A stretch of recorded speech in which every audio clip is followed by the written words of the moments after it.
రీమా తన సేవింగ్స్ అకౌంట్లో పెద్ద మొత్తంలో డబ్బుని డిపాజిట్ చేస్తోంది. దీనివల్ల కష్ట సమయాల్లో డబ్బుని వెంటనే విత్డ్రా చేసుకోవచ్చన్నది తన అభిప్రాయం. మీకు కూడా రీమా లాగా అదే ఆలోచన ఉంటే మీరు పెద్ద తప్పు చేస్తున్నట్టే. మీరు మిగులు మొత్తాన్ని లిక్విడ్ లేదా ఓవర్ నైట్ ఫండ్స్లో పెట్టుబడి పెట్టి మరింతగా సంపాదించవచ్చు. Liquid, overnight mutual funds, debt funds కేటగిరీలోకి వస్తాయి. అయితే స్వల్పకాలిక లక్ష్యాలు, అవసరాలను తీర్చడానికి 2 రకాల ఫండ్స్లలో పెట్టుబడి పెట్టాలని నిపుణులు సిఫార్సు చేస్తున్నారు. రిస్క్, మెచ్యూరిటీని బట్టి లిక్విడ్, ఓవర్ నైట్ 2 ఫండ్స్ వేర్వేరుగా ఉంటాయి. అటువంటి పరిస్థితిలో లిక్విడ్, ఓవర్ నైట్ ఫండ్స్లో ఎలాంటి ఇన్వెస్టర్లు పెట్టుబడి పెట్టాలో అర్థం చేసుకోవడం చాలా ముఖ్యం. ఇంతకీ ఈ ఫండ్స్ ఎలా పనిచేస్తాయి తెలుసుకుందాం. పేరుకు తగ్గట్టుగానే లిక్విడ్ ఫండ్స్ అనేవి మనీ మార్కెట్ సాధనాలుగా చెప్పొచ్చు. డెట్ సెక్యూరిటీలలో పెట్టుబడి పెట్టే స్వల్పకాలిక ఫండ్లు ఇవి. ఈ పథకంలో డబ్బు లిక్విడ్గా ఉంటుంది. అంటే మీరు ఎప్పుడైనా అవసరమైనప్పుడు మీ పెట్టుబడిని విత్డ్రా చేసుకోవచ్చు, తీసుకోవచ్చు. లిక్విడ్ ఫండ్స్ అనేది ట్రెజరీ బిల్లులు, కమర్షియల్ పేపర్, డిపాజిట్ సర్టిఫికేట్స్లో పెట్టుబడి పెట్టే 91 రోజుల వరకు మెచ్యూరిటీతో కూడిన స్వల్పకాలిక సాధనాలు. పెట్టుబడి భద్రతతో పాటు బ్యాంక్ సేవింగ్స్ ఖాతాతో పోలిస్తే మెరుగైన రాబడిని ఇవ్వగల సామర్థ్యం ఉంది.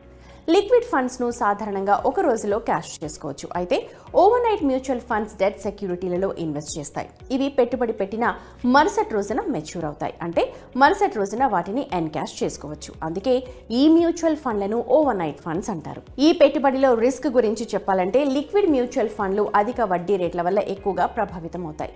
ఓవర్ నైట్ ఫండ్లతో పోలిస్తే లిక్విడ్ ఫండ్లలో క్రెడిట్ డిఫాల్ట్ రిస్క్లు ఎక్కువగా ఉంటాయి. ఎందుకంటే ఫండ్ మేనేజర్ ఓవర్ నైట్ ఫండ్ని మరుసటి రోజు విక్రయించవచ్చు. కాబట్టి డిఫాల్ట్ రిస్క్ చాలా వరకు తగ్గిపోతుంది. ఏదైనా పెట్టుబడికి రాబడి చాలా ముఖ్యమైన అంశం. లిక్విడ్ ఫండ్లు సాధారణంగా ఓవర్ నైట్ ఫండ్ల కంటే మెరుగైన రాబడిని అందిస్తాయి.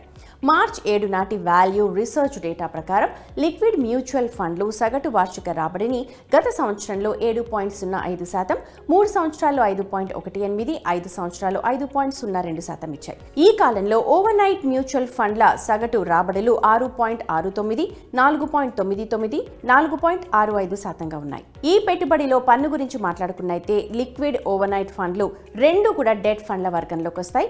ఏప్రిల్ 1, 2023 తర్వాత డెట్ ఫండ్స్లో ఇన్వెస్ట్ చేయడం ద్వారా వచ్చే ఆదాయం పెట్టుబడిదారుడి వార్షిక ఆదాయాన్ని కలుస్తుంది.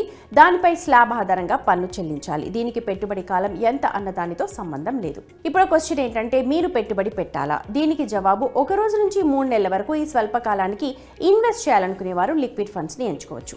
మీరు అకస్మాత్తుగా పెద్ద బోనస్ లేదా మిగులు డబ్బును పొందినప్పుడు దానిని ఎక్కడ పెట్టుబడి పెట్టాలో నిర్ణయించుకోలేకపోయినప్పుడు వెల్త్ అడ్వైజర్స్ లిక్విడ్ ఫండ్స్లో పెట్టుబడి పెట్టమని సిఫార్సు చేస్తారు.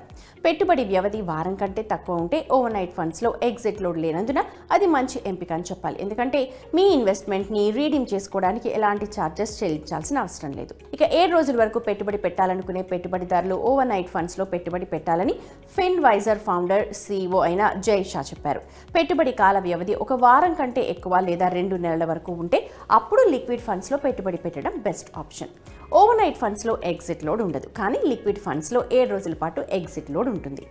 రీమా లాగా చాలామంది తమ అదనపు నగదును బ్యాంక్ సేవింగ్స్ ఖాతాలో జమ చేసేందుకు ఇష్టపడతారు. ఎందుకంటే ఇదే సురక్షితమైన ఆప్షన్ అని నమ్ముతారు. తమ బ్యాంక్ ఖాతా నుంచి ఎప్పుడైనా డబ్బు తీసుకోవచ్చు అన్నది వారి భావన. అయితే liquid funds, overnight mutual ఫండ్స్లు కూడా ఆకర్షణీయమైన ఆప్షన్స్ని అందిస్తాయి.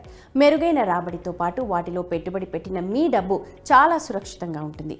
ఇక్కడ ప్రత్యేక విషయం ఏంటంటే ఓవర్ నైట్ ఫండ్లలో ఎగ్జిట్ లోడ్ లేనందువల్ల మీరు మీ డబ్బుని పెట్టుబడిగా పెట్టచ్చు.